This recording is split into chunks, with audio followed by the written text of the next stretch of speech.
Have you ever wondered why a small person can loosen a stuck bolt that a stronger person couldn't budge? Or why your electric screwdriver effortlessly drives screws that would exhaust you with a manual screwdriver? The answer is torque. And if you're designing anything with motors, gears, or actuators, understanding torque is absolutely critical to your success. Torque is rotational force, a twisting action around an axis. While regular force pushes or pulls in straight lines, torque makes things spin. Every time you turn a wrench, pedal a bike, or open a jar, you're applying torque. The formula is beautifully simple.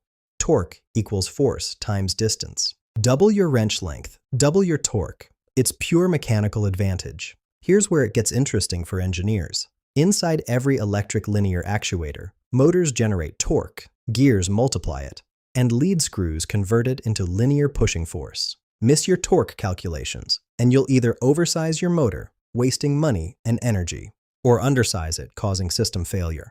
The most common mistake: forgetting that angle matters. Apply force at 90 degrees to your lever arm for maximum torque. At 45 degrees, you lose nearly 30% of your effort.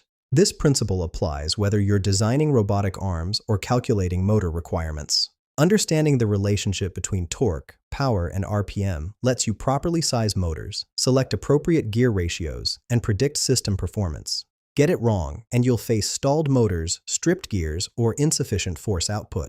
Whether you're calculating lead screw efficiency or determining actuator specifications, mastering torque calculations transforms you from someone who guesses to someone who knows. Find the link in the description below to read the full article.